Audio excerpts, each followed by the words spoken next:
Today, we're going to uncover the key differences between these magnificent creatures of the sky, falcons and hawks, two of nature's most astonishing hunters. But are they really that alike? Or is there a fundamental difference between them? What makes each one unique? Stay with us until the end of the video to discover everything about these beauties of the sky. Falcons or hawks? The naming confusion. True falcons belong to the genus Falco within the family Falconidae. Hawks generally belong to the genera Accipiter and others within the family Accipitridae. And no, it's not just a difference in names. It's a difference in design, in hunting style, in evolutionary history, even in personality. Falcons evolved differently from hawks. While falcons are more closely related to parrots than to eagles, yes, believe it or not, hawks have an evolutionary line that's closer to eagles, vultures, and other more robust birds of prey. This isn't just a scientific curiosity. That evolutionary divergence gave them very different tools to hunt and survive. Falcons hunt on the wing. They climb, locate the prey, and then plunge in a dive at speeds exceeding 320 kilometers per hour. They're the sprinters of the sky. Hawks prefer ambushes. They fly low, weaving through the trees, and strike by surprise. Their style is all about stealth and precision. Studies have shown that falcons have a higher neuronal density in the part of the brain dedicated to high-speed flight and long-distance vision. Hawks, for their part, have greater maneuvering capability in complex environments such as dense forests. Falcons have been used in falconry for centuries, from the Mongol Empire to the Middle East. The peregrine falcon was so highly valued in the Middle Ages that only the nobility were allowed to train it. Sparrowhawks have also been used in falconry, especially in Europe, though less frequently. However, some species, such as the Harris's hawk, Parabuteo unicinctus, have become very popular for their docile nature and their ability to work in coordinated groups, something almost unique among birds of prey. One anecdote is that during World War II, falcons were trained by the British to intercept the enemy's carrier pigeons. The peregrine falcon is the fastest animal in the world. In 2005, a bird named Frightful reached 389 kilometers per hour during an experiment supervised by the BBC and National Geographic. How well do these birds see? A falcon can spot its prey from more than 3 kilometers away. Its retina holds close to 1 million photoreceptors per square millimeter. Sparrowhawks are not far behind. Their visual acuity is also impressive, but they have an extra edge, a heightened ability to detect movement among dense branches. Fascinating fact: a falcon's eyes have a double fovea, which gives them long-range binocular vision and peripheral vision at the same time. Sparrowhawks also have vision adapted to the forest. They can detect the slightest movement in the undergrowth, essential for hunting in enclosed environments.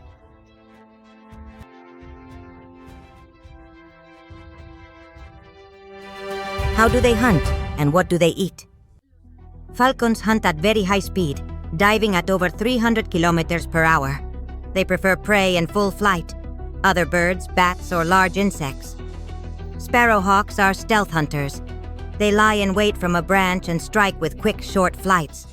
They usually hunt within vegetation. Fun fact: some falcons bomb turtles from above to crack their shells, almost like dropping stones. Sparrowhawks are opportunists. They feed on whatever is in their territory, from frogs and snakes to birds or squirrels.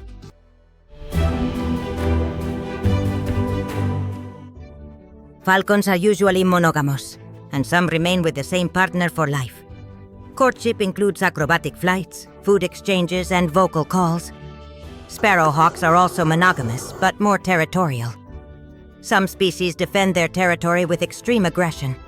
Both sexes take part in caring for the chicks, though the female spends more time at the nest. Falcon chicks begin flying at around 6 weeks. Sparrowhawks do as well, although their learning to hunt can take longer. Falcons are found on every continent except Antarctica, although fossils show that they did live there during the Eocene. Sparrowhawks have an even wider distribution, from tropical rainforests to tundras, though many prefer open woodlands. A fascinating contrast.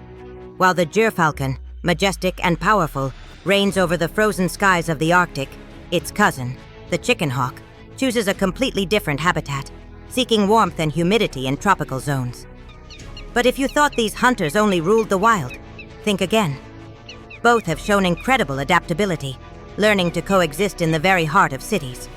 Falcons nesting on skyscrapers, high and solemn, and sparrowhawks hunting pigeons in public squares amid the full bustle of human life.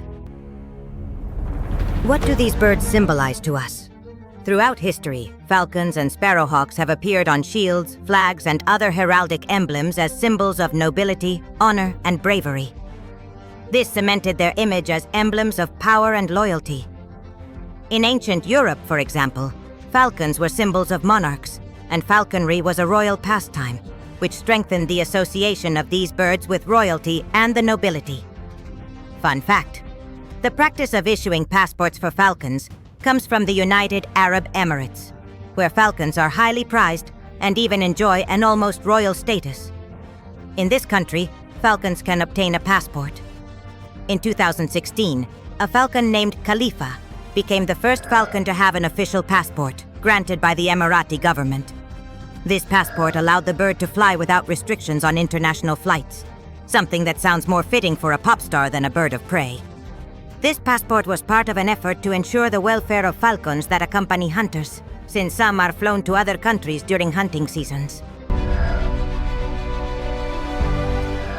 Let's start with the wings. Falcons have long, slender, pointed wings. Their shape is like a spear or a flying dagger. They're built to fly fast, slice through the air, and execute straight-line dives. If you see a bird with sharply V-shaped wings, you're probably looking at a falcon. Sparrowhawks, by contrast, have shorter, more rounded wings. They're broad and look more compact. This lets them maneuver through trees and change direction quickly. If the flight is agile, with tight turns between branches, that's a sparrowhawk in action. Now, the tail. In flight, the tail is key to telling them apart. Falcons usually have a shorter, straighter tail. Sparrowhawks, on the other hand, sport a long, broad tail with clearly defined horizontal bands. That tail works like a rudder for their maneuvers through vegetation. The body also offers clues. Falcons have slimmer, more aerodynamic bodies. They're built for pure speed. Sparrowhawks, by contrast, are stockier, with a broad chest and longer legs. Their build is made for ambushes and close quarters grappling with their prey. And pay attention to the head and beak. Even if you can't always see it from far away, if you get a good look, notice this. The falcon has a curved beak with a kind of tooth or notch along the upper edge. It's called the tomial tooth, and it's unique among birds of prey. Sparrowhawks don't have it. Their beak is curved, yes, but without that protrusion. In addition, falcons have a sharper, more streamlined face, almost like they're wearing a tight mask. Sparrowhawks have a more robust expression and piercing eyes that intimidate up close. Let's not forget the plumage. This can vary a lot depending on the species, but there are common patterns. Falcons usually have more uniform plumage in grayish, brown, or bluish tones, with a pale, speckled chest. Sparrowhawks, on the other hand, often have horizontal barring on the chest, and stronger contrast between the back and the belly. A fascinating historical anecdote. During World War II, when wartime communications were vital, both the Allies and the enemy relied on various methods to transmit messages. Among these, carrier pigeons played a crucial role, transporting secret messages across long distances.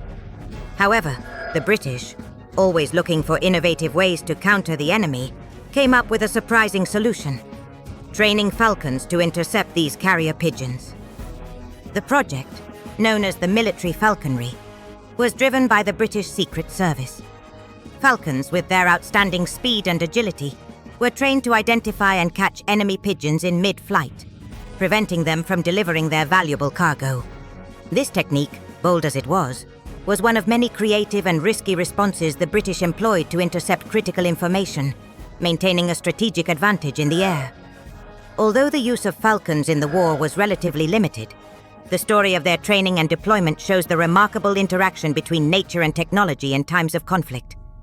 These majestic hunters, used mostly for traditional hunting, became key pieces in a rapidly changing war, showcasing the ingenuity of that era. And as a final curiosity, we'll talk about an equally intriguing aspect of the falcon: its reverse sexual dimorphism, a phenomenon in which females are typically larger than males. In many bird species, males are bigger, but in the case of falcons and sparrowhawks, the female is the larger one. This trait is no accident. The female's greater robustness gives her a significant advantage when hunting larger prey, allowing her to secure the food needed for the brood. Meanwhile, the smaller males, more agile and faster, specialize in catching smaller prey. This biological phenomenon can be seen as an evolutionary adaptation that reinforces balance in the natural world, where each member of the species plays a vital role in survival. Thus, while females dominate in size and strength, males remain essential for their dexterity and speed. Now you know, falcons and sparrowhawks aren't just different. They represent two completely different ways of ruling the skies. Two predators with unique tools, incredible adaptations, and a story that has intersected with ours since time immemorial. Which one would you choose? If you enjoy these kinds of wild comparisons, don't forget to subscribe, leave a like, and ring the bell so you don't miss the next flight through the animal kingdom. See you in the next video, Sky Adventurer.